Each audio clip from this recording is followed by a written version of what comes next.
दोस्तों, अगर आप अपने बचपन को याद करने की कोशिश करोगे तो आपको काफ़ी चीज़ें याद आएंगी। उसमें काफ़ी अच्छी चीज़ें भी होंगी, जैसे कि आपने अपने भाई बहन के साथ पढ़ाई की, आप अपने भाई बहन के साथ खेलते थे, समझ रहे, भाई बहन के साथ खाना खाते थे, उनके साथ घूमते थे, तो उनके साथ जो जो चीज़ें आपने इंजॉय की है बचपन में, खेले कूदे होंगे, वो सारी चीज़ें आपको याद आएंगी। बट उसी के साथ आपको और भी काफ़ी चीज़ें याद आएंगी। कौन सी वाली? जैसे कि ये वाले देखो, ये आपके भाई बहन के काफ़ी झगड़े होते होंगे भाई के साथ, मोस्टली भाई के साथ भी होते हैं और बहन के साथ भी होते हैं, और कभी कभी तो इतनी हाथापाई हो जाती, मुंह तोड़ दिया जाता एक दूसरे का एकदम से। तो ये चीज़ें भी आपको याद होंगी। ये हर मतलब ऐसा कोई बच्चा होगा ही नहीं जिसने अपने भाई बहन के साथ बचपन में झगड़े नहीं किए होंगे, तो ये सबके साथ होता है। तो फिर आपको ये चीज़ याद आती होंगी, जैसे ही आपके घर वालों को पता चलता होगा कि आपके भाई बहन के झगड़े हुए, तो वो आते होंगे, वो दोनों को पीटते होंगे या दोनों को समझाते होंगे, और वो सबसे इंपॉर्टेंट चीज़ वो ये पूछते होंगे, भाई आपने लड़ाई क्यों की? तो फिर आप बताते होंगे कि मेरी ये चीज़ थी, इसने उसको हाथ लगाया। ये मतलब आप बोलोगे जैसे कि मेरी ये चीज़ थी, इसको इसने हाथ लगाया, मैं मुझे बिना पूछे, इसलिए मैंने उसको मारा। या आपके भाई बोलेंगे कि मेरी ये चीज़ थी, इसको इसने मुझे बिना पूछे हाथ लगाया। समझ गए? या जैसे कि अभी आप पढ़ाई करनी थी आपको, तो टेबल था, तो एक जैसे बहन पहले टेबल पे बैठ गई, तो भाई बोला मुझे भी पढ़ाई करनी है, तो वो बहन बोली नहीं नहीं अभी मुझे करनी है, फिर दोनों के झगड़े हो गए। तो फिर आपके पेरेंट्स क्या करते हैं? आपके पेरेंट्स ना आपको चीज़ें बांट देते हैं। जैसे कि वो बोलते हैं ये जो चीज़ है ना, ये बस इसकी होंगी। जैसे ये पेन है, ये 2 पेन है ना, ये आपके होंगे बस, ये 2 पेन बस आपके बहन के होंगे। ये 2 आपने उसके पेन को हाथ नहीं लगाना है, वो आपके पेन को हाथ नहीं लगाएंगी। और जैसे टेबल है, ये टेबल ना कॉमन चीज़ होगी, समझ गए? तो कॉमन चीज़ होगी तो इसको आप भी यूज़ कर सकते हो, आपकी बहन भी यूज़ कर सकती है, बस आपका दोनों का टाइमिंग अलग अलग होगा। इसने इस टाइम पे यूज़ करनी, उसने इस टाइम पे यूज़ करनी। तो आपके घर वाले जो है वो चीज़ों को बांट देते थे इस चीज़ को इंश्योर करने के लिए कि आपके झगड़े ना होंगे। तो अभी आप ये सोच रहे होंगे कि ये स्टोरी हम क्यों देख रहे हैं? ये स्टोरी हम इसलिए देख रहे हैं कि जैसे आप हो, जैसे आप सेंट्रल गवर्नमेंट हो और ये स्टेट गवर्नमेंट है आपकी बहन। कॉन्स्टिट्यूशन हमारा चीज़ों को बांट दिया है। यहाँ पे उन्होंने एक लिस्ट बनाई, उसको बोलते हैं यूनियन लिस्ट, जिसपे ना सेंट्रल गवर्नमेंट ही लॉ बना सकता है। और कुछ एक स्टेट लिस्ट है, उसमें काफ़ी सब्जेक्ट आते हैं, उस पर ना सिर्फ स्टेट गवर्नमेंट ही लॉ बना सकते हैं। और कुछ ऐसी चीज़ें जो दोनों में कॉमन है, उसको बोलते हैं कंकरेंट लिस्ट, उसमें ऐसे सब्जेक्ट डाले गए दोनों के दोनों उस पर कानून बना सकते हैं। ये इसलिए किया गया है क्योंकि सेंटर और स्टेट गवर्नमेंट इनमें बाद में झगड़े ना हो, समझ गए? जैसे कि इंटरनेट है या डिफेंस है या रेलवेज है, इस पर सिर्फ सेंट्रल गवर्नमेंट ही लॉ बना सकता है क्योंकि ये उसके पावर उसके पास है। और जैसे वाटर इरिगेशन है, ये चीज़ें वाटर इरिगेशन, इस पर ना सिर्फ स्टेट गवर्नमेंट लॉ बना सकता है। और एजुकेशन जो है, एजुकेशन, इस पर दोनों भी लॉ बना सकते हैं, समझ गए आप? ताकि इनके झगड़े ना हो और ये अपने अपने जुरिडिक्शन में अच्छे से काम करें। तो आज का जो हमारा लेक्चर ना, ये इसी से रिलेटेड है, फेडरल स्ट्रक्चर। तो चलिए शुरुआत करते हैं। नमस्कार दोस्तों, स्वागत है आपका। ये हमारा पॉलिटी का 17वां लेक्चर है और हम देख रहे थे जो हमारा पॉलिटी का सेकंड यूनिट है उसको। प्रीवियस लेक्चर में हमने सेकंड यूनिट को स्टार्ट किया था जिसका नाम है सिस्टम ऑफ गवर्नमेंट। इसमें हमने ये देखना है कि जो सिस्टम है हमारे यहाँ की गवर्नमेंट की वो कैसी है, कौन से फॉर्म की गवर्नमेंट है, यहाँ पे प्रेसिडेंशियलशिप है या प्राइम मिनिस्टरशिप है, सेंट्रल गवर्नमेंट का क्या रोल है, स्टेट गवर्नमेंट का क्या रोल है, उनके पास क्या क्या पावर है, कौन कहाँ पे लॉ बना सकता है। उसके बाद इमरजेंसी जो प्रोविजन है वो कौन सी है, और जो टैक्स वगैरह वसूलने की पावर है वो सेंट्रल का गवर्नमेंट कौन से टैक्स वसूल सकती है। ये जो सारी चीज़ें ना हमें इस चैप्टर में देखनी। और पहला जो यूनिट था हमारा, वो पहले यूनिट में हमने सारा हिस्टोरिकल बैकग्राउंड देख लिया कॉन्स्टिट्यूशन का। उसके बाद कॉन्स्टिट्यूशन कैसे बनता है, कॉन्स्टिट्यूशन के बेसिक फीचर्स देख लिए, और जो कुछ हाईली इंपॉर्टेंट आर्टिकल्स थे जैसे कि 1 to 50, 51, 1 से लेके 51 तक, ये जो सारे आर्टिकल्स थे ये हमने पहले यूनिट में देख लिए। और उसकी अलग से मैंने एक रिवीजन वीडियो भी बनाई थी। तो अभी हमारा जो सेकंड यूनिट है देखो, इसमें हमने ये 5 चैप्टर देखने हैं। तो पहला तो कल हमने देख लिया था कि हमारे यहाँ देश में ये जो सिस्टम है गवर्नमेंट की वो कौन सी है। अब आज जो है वो बहुत इंटरेस्टिंग चैप्टर है, वो है फेडरल सिस्टम। हमारा देश का जो सिस्टम है ना, कल तो हमने देख लिया कि गवर्नमेंट कौन से फॉर्म की, पार्लियामेंट्री गवर्नमेंट है या प्रेसिडेंशियल गवर्नमेंट है। तो हमारे यहाँ पे पार्लियामेंट्री गवर्नमेंट है, वो कैसे है वो हमने कल देख लिया था कि हमारे यहाँ पे 3 चीज़ें जो है, 3 चीज़ों पे हमारा देश चलता है, लेजिस्लेटिव, एग्जीक्यूटिव एंड जुडिशरी। तो उसमें हमने सारे वो चीज़ें कल देख ली थी। अगर आपने कल का वीडियो नहीं देखा होगा तो जाके वापस देखिए। और आज का जो वीडियो है उसमें हम देखने वाले फेडरल स्ट्रक्चर। तो फेडरल स्ट्रक्चर क्या होता है, समझ गए आप? तो ये हमारा जो सेकंड यूनिट है सिस्टम ऑफ गवर्नमेंट, उसका सेकंड चैप्टर है जिसका नाम है फेडरल सिस्टम। अब ये फेडरल सिस्टम को मैंने ये देखो यहाँ पे ये 4 टॉपिक में डिवाइड किया है। तो ये चैप्टर में हमें ये 4 टॉपिक को देखना है। तो चलिए शुरुआत करते हैं। सबसे पहले जो टॉपिक है यहाँ पे देखिए, यहाँ पे लिखा हुआ है टाइप ऑफ गवर्नमेंट सिस्टम। तो टाइप ऑफ गवर्नमेंट सिस्टम कैसे होती है, मतलब कोई भी देश हो। अब हम देख रहे हैं ना फेडरल जो वर्ड है ना, इसको हमें देखना है, मतलब हमारा देश जो है वो फेडरल सिस्टम है, तो हमें ये समझना है पूरे चैप्टर में। तो ये समझने के लिए हमने ये चैप्टर जो है उसको कितने पार्ट में डिवाइड किया है, 4 पार्ट टॉपिक्स में। तो पहला जो टॉपिक है पॉइंट्स, वो है टाइप ऑफ गवर्नमेंट। तो ये समझने के लिए हमें ये 4 टॉपिक जब समझेंगे तो हमें अपने आप समझ जाएगा कि हमारा देश फेडरल कैसे है। देखो 2 टाइप की गवर्नमेंट होती है, जो हमने कल देखा था ना, कौन से प्राइम मिनिस्टर और प्रेसिडेंशियल, वो तो फॉर्म ऑफ गवर्नमेंट था, कौन से फॉर्म की गवर्नमेंट होती है। अब हम इसके अंदर आते हैं, किसके अंदर, हमने प्राइम मिनिस्टरशिप जो वाली गवर्नमेंट है, पार्लियामेंट्री गवर्नमेंट, उसको तो चूज किया है उसको। उसके अंदर 2 टाइप की गवर्नमेंट होती है, एक होती है यूनिटरी, दूसरी होती है फेडरल। अब यूनिटरी मतलब क्या होता है, यूनिटरी मतलब देखो ऐसी गवर्नमेंट होती है जहाँ पे ना all power are vested in national and regional government. सारी जो पावर है ना वो रीजनल गवर्नमेंट और नेशनल गवर्नमेंट के हाथ में होती है। मतलब इनको देखो, नेशनल गवर्नमेंट को ये पावर दी, इन्होंने इसी पे काम करना है, इनको ये पावर दी, इन्होंने इसी में काम करना है। और जो फेडरल जो है ना, और इसमें क्या होता है कि नेशनल गवर्नमेंट है उसके पास ज़्यादा पावर होती है, वो इनको पावर देती, वो जैसा बोलेगी ये वैसे काम करेंगी। और जो फेडरल गवर्नमेंट जो होती है ना, देखो ये वर्ड को मैंने बताया ना अभी, फेडरल जो वर्ड होता है ना, वहाँ पावर ना डिवाइड की जाती है नेशनल गवर्नमेंट और रीजनल गवर्नमेंट में बाय कॉन्स्टिट्यूशन। मतलब कॉन्स्टिट्यूशन में लिखा होता है कि ये जो पावर है इस पर नेशनल गवर्नमेंट काम करेगी, ये पावर है, ये जो सब्जेक्ट है इस पर स्टेट गवर्नमेंट काम करेगी, और ये सब्जेक्ट इसमें कंकरेंट दोनों काम करेंगे। अगर कोई ऐसा सिस्टम है, मतलब किसी देश में अगर कुछ ऐसा सिस्टम है जहाँ पे नेशनल गवर्नमेंट के पास कुछ जिम्मेदारी दी गई बाय कॉन्स्टिट्यूशन से, कॉन्स्टिट्यूशन स्टेट गवर्नमेंट के पास कुछ जिम्मेदारी दी है और कुछ दोनों के पास कॉमन जिम्मेदारी दी है, तो अगर ऐसा कोई सिस्टम है तो उसको बोलते हैं फेडरल गवर्नमेंट। और हमारा जो देश है ना वो फेडरल गवर्नमेंट है, समझ गए अभी आप। और यूनिटरी गवर्नमेंट मीन्स क्या होता है, जहाँ पे ना यूनियन की ज़्यादा चलती है। यूनियन की ज़्यादा मतलब क्या, यूनियन ही इनको पावर देता है रीजनल गवर्नमेंट को, समझ गए अभी आप। तो 2 टाइप की सिस्टम होती है यहाँ पे, यूनिटरी गवर्नमेंट और फेडरल गवर्नमेंट। तो हमारा देश की जो गवर्नमेंट है वो कौन सी है, वो फेडरल गवर्नमेंट है। तो इस तरह से हमने ये जो पहला टॉपिक था, ये कौन सा वाला, टाइप ऑफ गवर्नमेंट, इसको हमने खत्म कर लिया। अब चलो नेक्स्ट टॉपिक चलते हैं, फेडरल सिस्टम।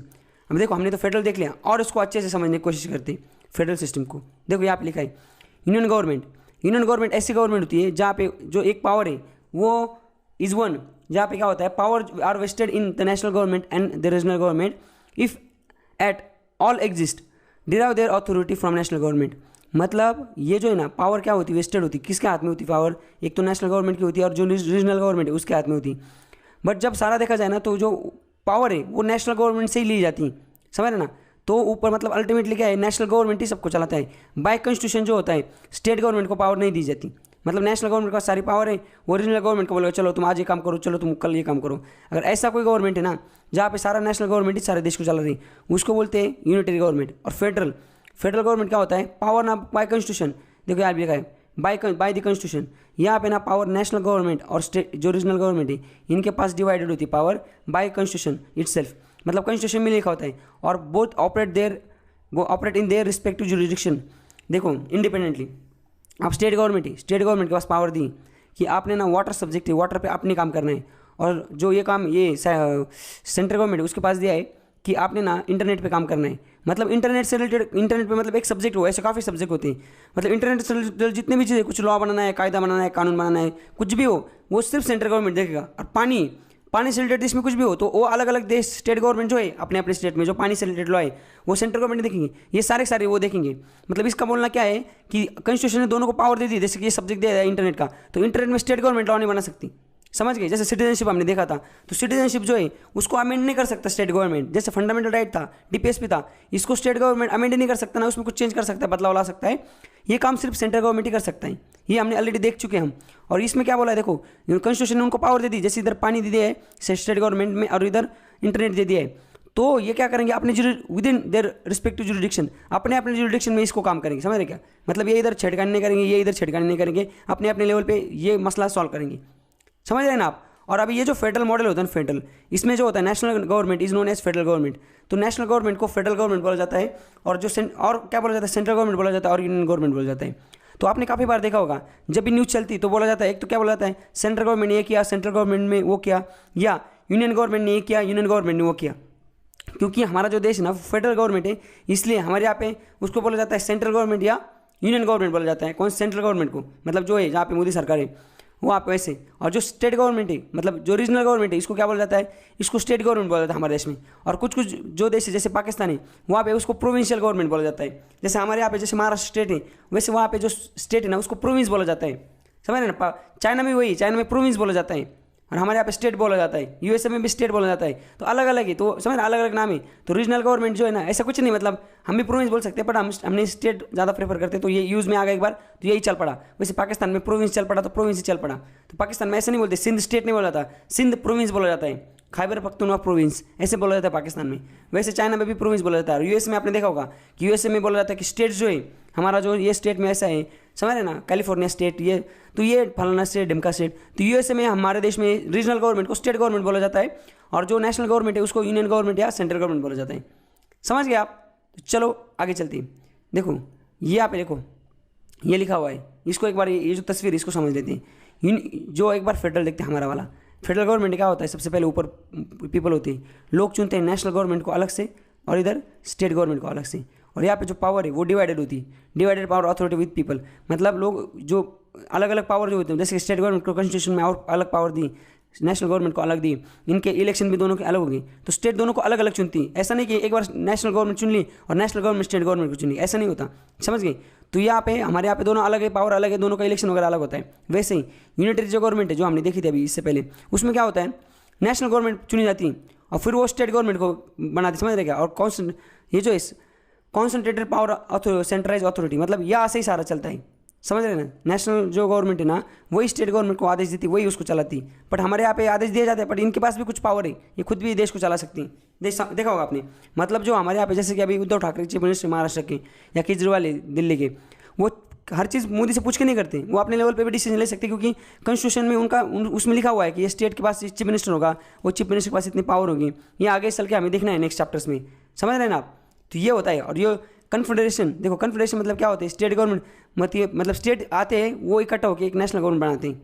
समझ गए? डिसेंट्रलाइजेशन पावर होता है, मतलब स्टेट ही चलाता है देश को, वो सिर्फ एक सेंटर नाम का होता है। ये वर्ड मैं आपको बताता हूँ, आपने ये वर्ड कहाँ सुना होगा, ये जो वर्ड है ना कन्फेडरेशन, ये वर्ड आपने कहाँ सुना होगा? जो मराठा एम्पायर था ना, तो ऐसे उसको बोला जाता है मराठा कन्फेडरेशन। तो इसलिए बोला जाता है क्योंकि उसमें ना अलग अलग घराने थे, होलकर, गायकवाड़, समझ रहे ना, ये भोसले, सिंधिया, ये जो थे ना, ये अलग अलग जगह, जैसे सिंधिया थे वहाँ इंदौर में, गायकवाड़ थे गुजरात में, होलकर थे वहाँ नागपुर में, वो जो सातारा सोलापुर वहाँ भोसले थे। तो ये लोग ना पूना में, वो तो पेशवा होता था। तो ये घराने ना, ये मिला, ये अपने अपने लेवल पे काम करते थे, और ये मिला के उनका मराठा एम्पायर था।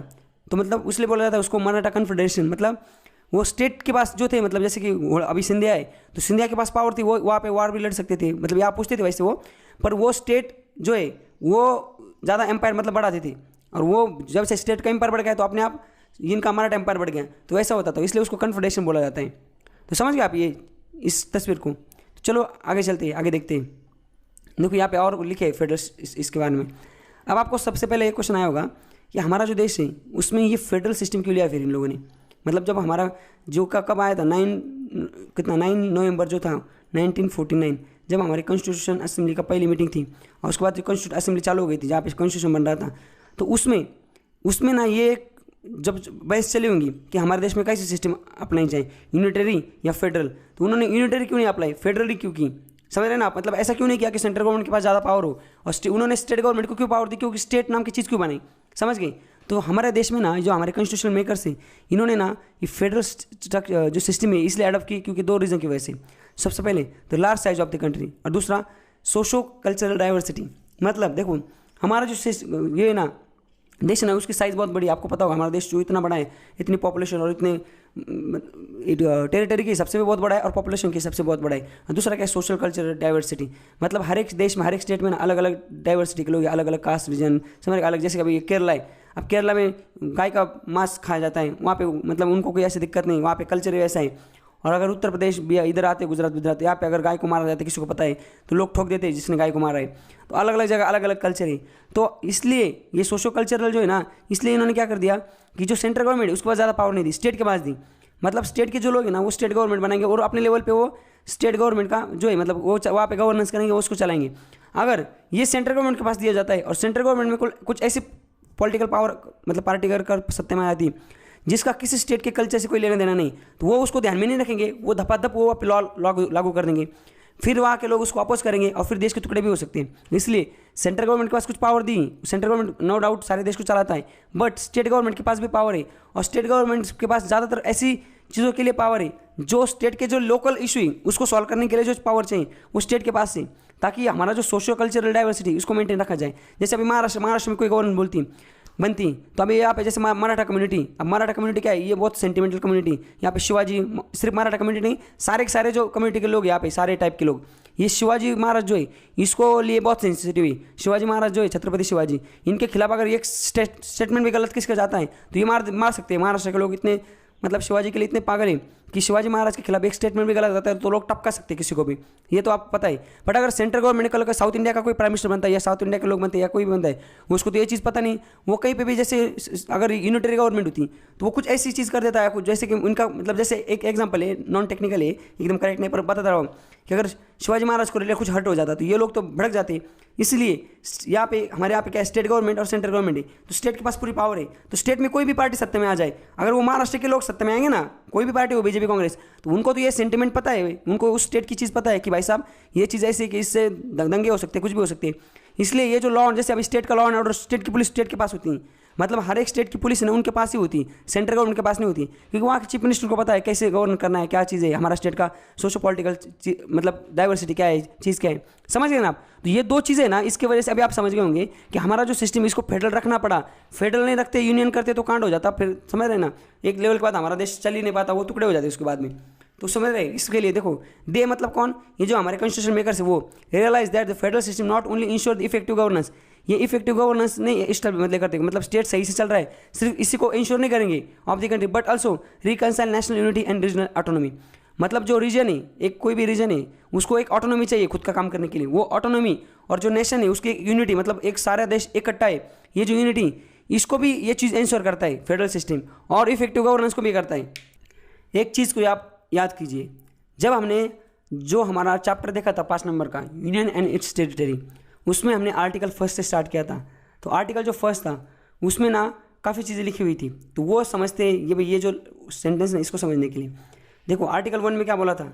आर्टिकल 1 में बोला गया था कि जो यूनियन है मतलब हमारा जो देश, मतलब यहाँ पे name of union and territory, union and it's territory, ये था article 1, name of union and union and it's territory, ये था उधर आर्टिकल 1 में। उसके अंदर 3 चीज़ें थी। पहली चीज़ थी इंडिया का जो नाम है वो होगा वहाँ पे, वो था भारत और इंडिया।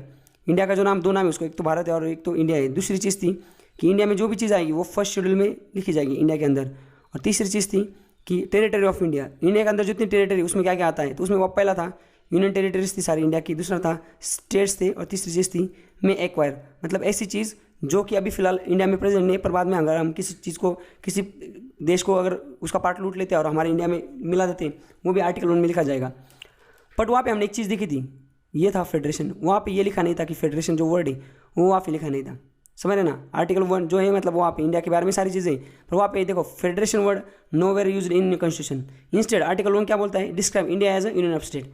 तो आर्टिकल 1 जो बोलता है ना, यहाँ पे फेडरेशन, ये क्वेश्चन आता है कि फेडरेशन वो जो वर्ड है वो इंडिया की कॉन्स्टिट्यूशन में लिखा है कि नहीं, तो लिखा नहीं। वो इसके अलावा इंडिया का जो कॉन्स्टिट्यूशन है वो क्या करता है, वो डिस्क्राइब करता है इंडिया को as a union of state, मतलब सिस्टम तो फेडरल है पर डिस्क्राइब करता है वो यूनियन ऑफ स्टेट्स, ऐसे डिस्क्राइब करता है, समझ गए। देखो यहाँ पे ये डायग्राम में ऐसे सेंट्रल गवर्नमेंट क्या, सेंट्रल अथॉरिटी होती है हमारे यहाँ पे, और बाकी स्टेट रीजनल गवर्नमेंट होती है, और दोनों के पास पावर जो है डिवाइड होती है। देखो यहाँ पे लिखा है divide power national and local lower governments, each government has district and sovereign powers, हर एक के पास अपना अपना अलग पावर है, जैसे USA, Australia, Brazil, Canada, Mexico, India और जर्मनी। ये जो देश है ना, यहाँ पे फेडरल सिस्टम है, यहाँ के जो लोग स्टेट्स हैं, स्टेट के पास भी पावर है, और यहाँ की सेंट्रल गवर्नमेंट है उसके पास भी पावर है, वो भी अपने अपने लेवल पे डिसीजन ले सकती है, समझ गए आप। ये था फेडरल वाला। और एक चीज़, ये जो सारी सिस्टम फेडरल वाली वो हमने कहाँ से ली, ये को देखना है, और उसका थोड़ा और एक मीनिंग देखना है।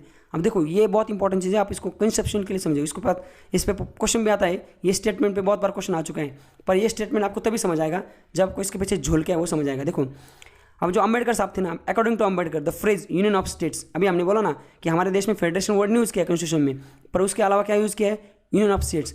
तो ये जो वर्ड है ना यूनियन ऑफ स्टेट्स, ये इसलिए प्रेफर किया था, it has been prefer to federation of state, मतलब जो फेडरेशन ऑफ स्टेट जो लिखना था, इसके अलावा हमने लिखा था यूनियन ऑफ स्टेट्स। क्यों लिखा था, 2 रीजन से।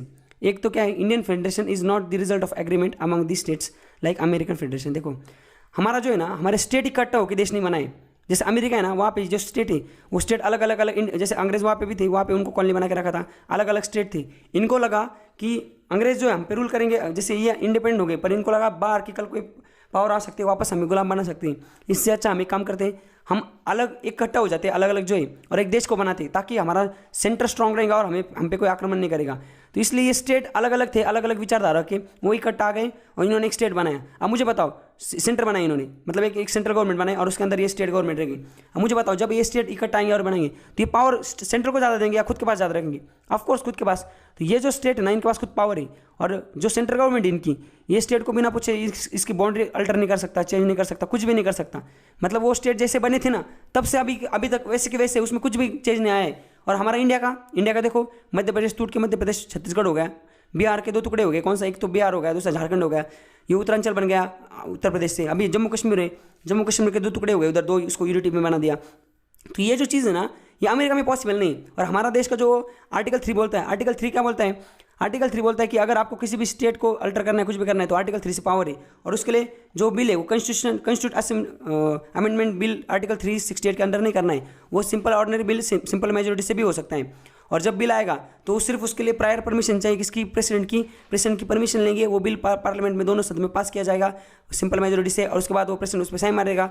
और वो बिल जो है ना, वो साइन मारने से पहले वो जो स्टेट है, जिस स्टेट को उससे फायदा या नुकसान हो रहा है, जैसे महाराष्ट्र के अगर 2 टुकड़े करने, उस स्टेट को बिल भेजा जाएगा, और उससे कोई लेना देना नहीं कि वो स्टेट उस चीज़ से एग्री या नहीं वो एग्री, बस उसको भेजना है और फिर डायरेक्ट इधर बिल पास कर देना है। ये चीज़ अमेरिका में पॉसिबल नहीं, समझ गए? इसलिए जो अम्बेडकर साहब क्या बोलते हैं कि हमारा जो फेडरेशन है वो अमेरिका की तरह नहीं। तो फेडरेशन वर्ड जब आता है ना, फेडरेशन वर्ड का मतलब ये होता है डायरेक्ट कि अलग अलग पावर इकट्ठा, मतलब अलग अलग इंडिपेंडेंट पावर एक जगह आ रही। तो फेडरेशन वर्ड को इसलिए यूज़ नहीं किया हमने, समझ गए? इसलिए हमने यूनियन ऑफ स्टेट, सारे स्टेट का यूनियन, ये हमने यूज़ किया है, समझ गए? तो क्योंकि हमारा जो सेंटर है, मतलब हमारा जो देश बना है, वो एग्रीमेंट नहीं है, ये स्टेट का एग्रीमेंट नहीं है, ये जैसे कि लाइक अमेरिकन फेडरेशन की तरह। और दूसरी चीज़ क्या है, हमारा जो स्टेट है, मतलब हमारा जो देश है, ये स्टेट के पास जो है हमारे देश के, उसके पास पावर नहीं। कौन सी? नो राइट टू सिसीड, मतलब राइट टू सिसीड पावर, मतलब क्या? From federation. मतलब हमारा देश कल अगर उत्तर प्रदेश बोलता है कि भाई साहब हमें आपके साथ नहीं रहना, हमें अलग देश बनना है, तो उनको ना आर्मी भेज के पेला जाएगा सही से वो योगी आदित्यनाथ को। मतलब कोई भी स्टेट का अगर चीफ मिनिस्टर बोलता है कि हमें ये सेंटर में रहना नहीं, उसके पास कॉन्स्टिट्यूशन में पावर ही नहीं लिखी गई, मतलब ये क्लॉज ही नहीं लिखा गया है। मतलब हमारे देश के टुकड़े अभी 70 साल हो गए, 70 साल से ज़्यादा, 70-75 साल आज़ाद होके, फिर भी हमारा देश इतना अभी तक ऐसे डेमोक्रेसी हमारे एकदम फंक्शनिंग चल रहे हैं। यहाँ पे एक बार भी मिलिट्री का कुछ शासन नहीं हुआ, बस इंदिरा गांधी ने थोड़ा कांड कर दिया था, 2 साल तक इमरजेंसी लगा दी थी। नहीं तो हमारा देश में अब तक ऐसा कुछ भी नहीं हुआ है जिससे हमारे डेमोक्रेसी को कोई मतलब जो है ना दाग लगे हो। तो हमारा जो डेमोक्रेसी वो दुनिया का one of the best democracy है, फंक्शनिंग डेमोक्रेसी। क्योंकि हमारा जो कॉन्स्टिट्यूशन है वो बहुत बेहतर है, समझ गए? अभी यहाँ तक आपका क्लियर हो गया। अभी मैं आपको इस लाइन का मीनिंग बताता हूँ। कौन सी वाली लाइन? ये देखो, इंडिया क्या है, देखो यहाँ पे लिखा है, इंडिया इज द फेडरेशन, हमारा जो federation is union because it is क्या है, the federation is union because it is indestructible. मतलब क्या? हमारा देश में जो अम्बेडकर बोले थे ना कि हमने जो फेडरेशन ऑफ स्टेट्स के अलावा हमने यूनियन ऑफ स्टेट ये वर्ड यूज़ किया है। तो हमारा जो फेडरेशन है ना वो यूनियन है। यूनियन इसलिए क्योंकि हमारा जो सेंटर है ना, देखो, क्योंकि union because it is indestructible, मतलब हमारा जो स्टेट अंदर आए, एक बार इसका देश बन चुका है, ये डिस्ट्रक्ट नहीं हो सकता, क्योंकि उसमें ऐसा कुछ लिखा ही नहीं कॉन्स्टिट्यूशन में कि इसके 2 टुकड़े हो जाएंगे बाद में। स्टेट के पास पावर नहीं हमारे सेंटर को छोड़ के अलग है करने की, स्टेट के पास ज़्यादा एक लेवल के बाद पावर भी नहीं, सेंटर के पास ही ज़्यादा पावर है। इसलिए हमारा जो देश है इसको बोला जाता है फेडरेशन ऑफ यूनियन, और ये इनडिस्ट्रक्टेबल है, मतलब हमारा जो देश है उसका टुकड़े नहीं हो सकते, इसलिए अब तक कभी हुए नहीं।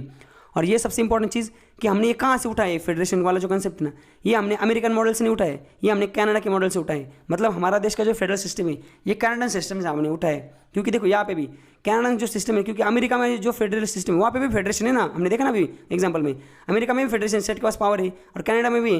पर डिफरेंस ये है कि कनाडा के पास, अमेरिका के पास ना सेंटर के पास पावर, मतलब स्टेट के पास बहुत पावर है, और जो है कनाडा में सेंटर बहुत स्ट्रॉन्ग है, और हमारे देश में वही, हमारा देश में सेंट्रल गवर्नमेंट बहुत स्ट्रॉन्ग है।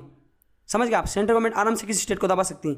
अब वैसे अमेरिका में नहीं, अमेरिका में ना सेंट्रल को, स्टेट गवर्नमेंट के पास बहुत पावर है। आपको एक एग्जांपल देता हूँ, क्या हुआ था, ये जो ट्रम्प भाई साहब है ना, आपको पता होगा कितने मतलब भयानक प्राणी है। ये जब चुन के आए थे ना, इन्होंने बोला था कि मैं 8 मुस्लिम देश ना अगर मैं चुन के आता हूँ तो ये यहाँ के जो लोग हैं उनको बैन मार दूंगा अमेरिका में आने से, इनका वीज़ा ही मतलब जब्त कर दूंगा, पासपोर्ट, उनको वीज़ा नहीं देंगे, इसका पासपोर्ट जब्त कर लेंगे। और वो पगलेट ने वैसे किया, जैसे वो प्रेसिडेंट बन गया 1-2 महीने के बाद उसने एक एग्जीक्यूटिव ऑर्डर ले लिया और उसने बोला कि आज से, जैसे कि ईरान बिरान काफ़ी देश थे, ये देश के जो लोग मुस्लिम कंट्रीज थे, ये इस देश के लोग हमारे यहाँ पे आएंगे नहीं इंडिया में, मतलब इंडिया नहीं यूएस में, और इनको अभी जितने लोग इनको भगा दूँ यहाँ से यूएसए से। अब उस टाइम पे क्या हुआ, एक स्टेट है उनका, ये स्टेट का जो एक स्टेट, उनका एक स्टेट एक्टिव हो गया और स्टेट की जो हाईकोर्ट है ना उसने डिसीजन दे दिया, उसने बोला कि हम इस जो डिसीजन लिया है, हमारे देश के जो हम एक स्टेट के हाई कोर्ट हैं और हमारे देश का जो प्रेसिडेंट है, इसने जो डिसीजन लिया है, हम इस डिसीजन पे स्टे लगाते हैं और डिसीजन पे स्टे लग गया। मतलब आप सोचो ये चीज़ इंडिया में पॉसिबल है क्या? अगर मोदी जी कोई डिसीजन लेते या हमारे प्रेसिडेंट कुछ डिसीजन लेते और केरला की हाईकोर्ट बोलती कि हम इस पे स्टे लगाते, उनके औकात है कि हमारे सेंट्रल गवर्नमेंट का कोई डिसीजन जो बनता है प्राइम मिनिस्टर, उसके डिसीजन पे कोई मतलब आपत्ति जाता है, ये पॉसिबल नहीं है हमारे इंडिया में। समझ क्यों? क्योंकि हमारा जो मॉडल है वो कैनेडियन मॉडल के टाइप है। यहाँ पे सेंटर बहुत स्ट्रांग है, स्टेट की सेंटर के सामने कोई औकात नहीं। समझ गए ना आप? वहाँ पे औकात नहीं, मतलब ऐसा भी नहीं, स्टेट के पास भी पावर है, पर बता रहा हूँ मैं एक लेवल के बाद सबसे अगर देखा जाए तो एवरेज निकाल के देखा जाए तो हमारे यहाँ पे भी सेंटर स्ट्रांग है और कनाडा का जो मॉडल है वहाँ पे भी सेंटर स्ट्रांग है। अमेरिका में वैसा नहीं है। अमेरिका जैसे मैंने अभी आपको एग्जाम्पल बताया, अमेरिका में स्टेट के पास भी बहुत पावर है। समझ गए? मैं आगे देखो हमारा जो यहाँ पे हमने जैसे अभी बताया, इंडिया का जो फेडरेशन है वो रिसेंबल वो कनाडान फेडरेशन को हमने उससे लिया है, क्योंकि इसका फॉर्मेशन वैसे हुआ था। समझ रहे क्या? द वे ऑफ डिसइंटीग्रेशन, इसमें डिसइंटीग्रेशन नहीं हो सकता स्टेट का। और दूसरा क्या है, ये प्रेफर किया, इन्होंने भी यूनियन को प्रेफर किया है। कनाडा फेडरेशन जो है इसको भी इन्होंने यूनियन बोला है। और सेंट्रलाइजिंग टेंडेंसी, मतलब तीन चीज़ें, एक तो क्या है, इसका फॉर्मेशन भी हमारा वैसे ही हुआ है, कनाडा का जैसे हुआ था। पहले सेंटर बना था, सेंट्रल गवर्नमेंट, मतलब पहले देश बना था, बाद में उसके हमने स्टेट में डिवाइड किया और बाद में हम स्टेट को जैसे मन मर्जी चेंज कर सकते, कुछ भी कर सकते। दूसरी चीज़ थी कि कनाडा वाले जो थे इन्होंने भी फेडरेशन वर्ड यूज़ नहीं किया था, यूनियन यूज़ किया था, वर्ड यूज़ किया था यूनियन। और तीसरी चीज़ थी कि इनकी जो सेंट्रलाइजिंग टेंडेंसी, मतलब इनके पास सेंटर के पास ज़्यादा पावर है और हमारे देश में भी क्या है, सेंटर के पास ज़्यादा पावर है। India adopted federal system due to tourism, जो हमने देखा अभी, large size of country and socio cultural diversity, इसकी वजह से हमारे यहाँ पे हमने फेडरल सिस्टम को अपनाया है। तो यहाँ तक समझ गया आपको? अभी आपको समझ गया होगा कि फेडरल सिस्टम जो हम कब से देख रहे हैं ये क्या है। समझ गए? तो इस तरह से हमने देखो, हमें जो टॉपिक कवर करने थे पॉइंट, इस तरह से हमने उसके जो 2 पॉइंट है वो कवर कर लिए, कौन से टाइप ऑफ गवर्नमेंट और फेडरल सिस्टम। अब हम देखते हैं कि जो फेडरल सिस्टम उसके फीचर्स क्या है, मतलब कौन से ऐसे फीचर्स है जहाँ पे पता चल जाता है कि ये फेडरल सिस्टम को ये करते हैं, मतलब सेंटर और स्टेट इसकी पावर से रिलेटेड या सेंटर और स्टेट इसके जो है साथ में काम करने से, इन दोनों को से रिलेटेड कौन सी चीज़ें आती हमारा कॉन्स्टिट्यूशन में, उससे पता चल जाता है कि हमारा देश फेडरल है। समझ रहे? अब हमारे देश में तो ये वर्ड यूज़ नहीं किया है, फेडरल वर्ड यूज़ नहीं किया है, पर पता कैसे चलेगा हमारा देश फेडरल है? देखो सबसे पहले क्या है, डुअल पॉलिटी, मतलब सेंट्रल गवर्नमेंट भी स्टेट गवर्नमेंट भी। तो अगर किसी देश में सेंट्रल गवर्नमेंट भी और स्टेट गवर्नमेंट भी, तो समझ लो कि वो क्या है, वो देश फेडरल सिस्टम। वहाँ पे रिटर्न कॉन्स्टिट्यूशन है, हमारे कॉन्स्टिट्यूशन में साफ साफ लिखा है कि एक सेंट्रल गवर्नमेंट होगी और हर एक स्टेट में स्टेट गवर्नमेंट होगी। सेंट्रल गवर्नमेंट में प्राइम मिनिस्टर होगा, इधर चीफ मिनिस्टर होगा, यहाँ पे काउंसिल ऑफ मिनिस्टर होगी, यहाँ पे काउंसिल ऑफ मिनिस्टर होगी। इनके पास एक लिस्ट है, इसमें ये काम करेंगे, इसके पास स्टेट लिस्ट है, इसमें ये काम करेंगे। तो ये सारे पावर देखो, ये डिवीजन ऑफ पावर, वही डिवीजन ऑफ पावर मतलब वही लिस्ट में पावर ये कर दिए। तो कॉन्स्टिट्यूशन में लिख दिया है, रिटर्न कॉन्स्टिट्यूशन है और वहाँ पे लिख दिया सारा स्टेट गवर्नमेंट होगी और सेंट्रल गवर्नमेंट होगी। डिवीजन ऑफ पावर को डिवाइड कर दिया है कि ये जो पावर है, ये सेंट्रल लिस्ट के जो पावर है उसमें सेंट्रल गवर्नमेंट काम करेंगी, स्टेट लिस्ट में जो पावर है वो स्टेट गवर्नमेंट काम करेगी, और करंट लिस्ट में जो पावर है इसमें दोनों भी काम करेंगे, ये भी लिखा गया है। उसके बाद क्या है, सुप्रीमेसी ऑफ कॉन्स्टिट्यूशन। हमारा जो देश है इसमें जो है ना, मैंने आपको इससे पहले बताया था, पार्लियामेंट सुपीरियर नहीं, कॉन्स्टिट्यूशन सुपीरियर है। क्योंकि जैसे कि हमने जो हमारा दो तीन जो लेक्चर पे अगर पीछे जाएंगे तो हमने एक लेक्चर देखा था, उसका नाम था basic structure of Indian constitution. Basic structure, अब जो बेसिक स्ट्रक्चर था उसमें क्या लिखा हुआ था, बेसिक स्ट्रक्चर में ये लिखा था कि हमारा जो देश है उसमें जो जैसे कि यूनियन लिस्ट है, स्टेट लिस्ट और कंकरेंट लिस्ट है, इसमें अलग अलग सब्जेक्ट है, पर एक अलग ऐसी लिस्ट है जिसको बोलते हैं basic structure of Indian constitution. वो जो है उसके अंदर जो लिस्ट है उसमें ऐसे लिखा गया है कि अगर सेंट्रल गवर्नमेंट और स्टेट गवर्नमेंट अगर कानून बनाती इसके अंदर, तो उसकी जुडिशियल स्क्रूटिनी होगी, उसमें सुप्रीम कोर्ट उसको चेक करेगा। अगर सुप्रीम कोर्ट को लगता है ये कानून सही नहीं है तो वो उसको नल एंड वाइड मार देगा, उसको खारिज कर देगा, उसको इनवैलिड करार दे देगा जाएगा। तो इसका मतलब क्या है, इसका मतलब है कि हमारा जो पार्लियामेंट है वो एब्सोल्यूट नहीं, पार्लियामेंट कुछ भी बनाता है, इसका मतलब वो एब्सोल्यूट नहीं, उसका कुछ चीज़ें वो नल एंड वाइड भी हो सकती है, इनवैलिड भी हो सकती है। इसका मतलब, और किस वजह से इनवैलिड होगी कि कॉन्स्टिट्यूशन की जो नींव है, कॉन्स्टिट्यूशन का जो दायरा है, मतलब कॉन्स्टिट्यूशन का जो एसेंस है, इसको अगर खतरा पहुंचता है किसी लॉ से तो सुप्रीम कोर्ट पार्लियामेंट का वो लॉ को खारिज कर सकती है। इसका मतलब हमारे देश में पार्लियामेंट सुपीरियर नहीं, कॉन्स्टिट्यूशन सुपीरियर है। तो ये भी हमारा जो है सुप्रीमेसी ऑफ कॉन्स्टिट्यूशन, ये भी फीचर्स है हमारे कैसे का फेडरल सिस्टम का। उसके बाद क्या है, रिजिड कॉन्स्टिट्यूशन। हमारा जो देश है कॉन्स्टिट्यूशन उसमें कुछ चीज़ ऐसी अगर उसको चेंज करना है, जैसे कि जीएसटी। अब जीएसटी लाना था, तो जीएसटी जब लाना था ना, तो मैंने बताया ना आपको मेजोरिटी हुई थी, हमने देखी थी सिंपल मेजोरिटी, एब्सोल्यूट मेजोरिटी, उसके बाद स्पेशल मेजोरिटी, उसके बाद जो स्पेशल मेजोरिटी उसमें जो स्टेट का होता है कंसेंसस वो भी होता है, वो भी हमने देखा था। अब देखो, और उसके बाद लास्ट में था इफेक्टिव मेजोरिटी। अब ये अलग अलग मेजोरिटी हमने देखी थी, वो भी आप एक बार देख लो, वो अमेंडमेंट वाले चैप्टर में देखे थे हमने। अब अगर जीएसटी लागू करना था हमारे देश में, तो जीएसटी लागू करने के लिए क्या क्या चीज़ें थी, देखो उसके लिए आपको क्या करना था। सबसे पहले जो बिल आया था पार्लियामेंट में, एक तो लोकसभा में आया था बिल, उसके बाद क्या है राज्यसभा में आया था। तो एक तो उसको आपको 66% जो लोग हैं उसने उनको वहाँ पे पास करना था, वहाँ से 66% लोगों ने, दोनों भी, लोकसभा से भी और राज्यसभा से भी। अब इधर 500 कितने 52 मेंबर है, इधर 250 है, मतलब इधर लगभग 300 350, इधर 150 से 200 लोगों ने, इतने लोगों ने इसको पास करना था। इसके बाद वो बिल कहाँ जाता था, प्रेसिडेंट के पास जाने से पहले वो स्टेट गवर्नमेंट के पास जाना था। और वो जो स्टेट गवर्नमेंट है उसमें से कम हाफ, मतलब जो हमारे पास 28 नहीं 14 स्टेट गवर्नमेंट ने उसको सिंपल मेजोरिटी से पास करना था। उसके बाद वो जो बिल था वो जाता था प्रेसिडेंट ऑफ इंडिया के पास, वो पास करेगा, फिर वो लागू हो जाएगा जीएसटी सारे देश में।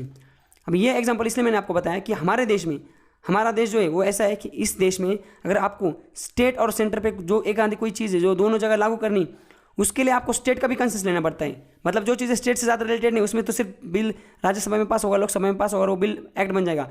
बट कुछ चीज़ें जो है वो फेडरल स्ट्रक्चर को अगर आपको अल्टर करना है, फेडरल स्ट्रक्चर मतलब जहाँ पे स्टेट भी कंसर्न है, उसको अगर आपको अल्टर करना है तो आपको स्टेट गवर्नमेंट में भी जाकर भी बिल पास करना पड़ेगा।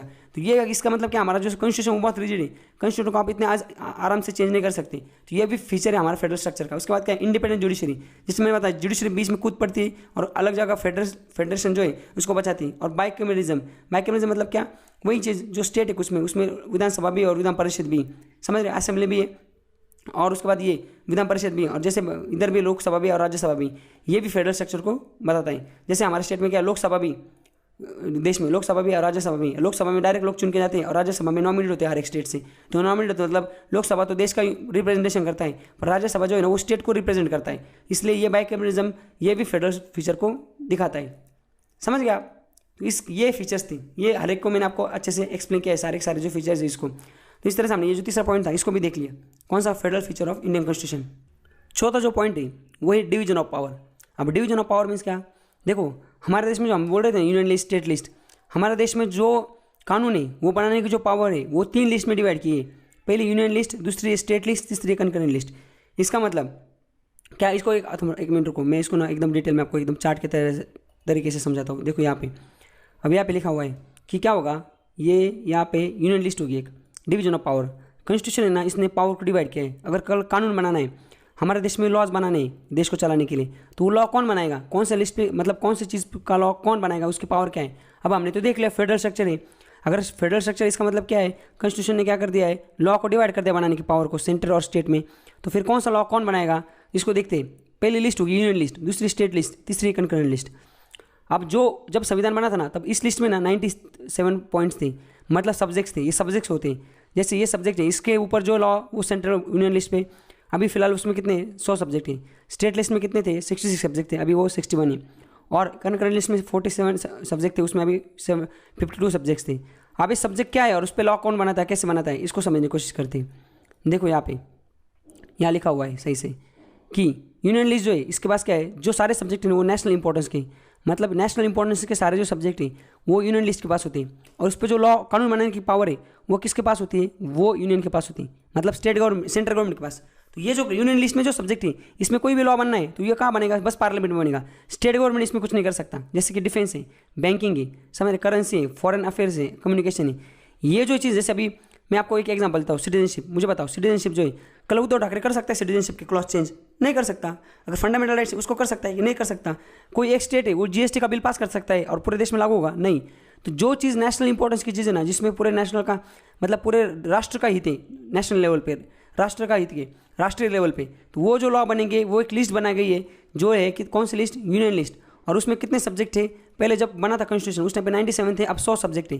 तो 100 सब्जेक्ट जो है, जिसमें जैसे बैंकिंग जैसे पता है, इंटरनेशनल रिलेशन, ऐसे जो सब्जेक्ट है ना, डिफेंस वगैरह, डिफेंस अभी आपको पता होगा हमारे देश में रेलवेज है, डिफेंस है, इसके मिलिट्री, ये स्टेट गवर्नमेंट के पास आता है नहीं, सेंट्रल गवर्नमेंट के पास आता है। तो ये 100 सब्जेक्ट जो है, इस पर अगर लॉ बनाना है कल, तो ये लॉ सब कौन बनाएगा, ये यूनियन गवर्नमेंट या सेंट्रल गवर्नमेंट ही बनाएंगी, स्टेट गवर्नमेंट के पास पावर नहीं।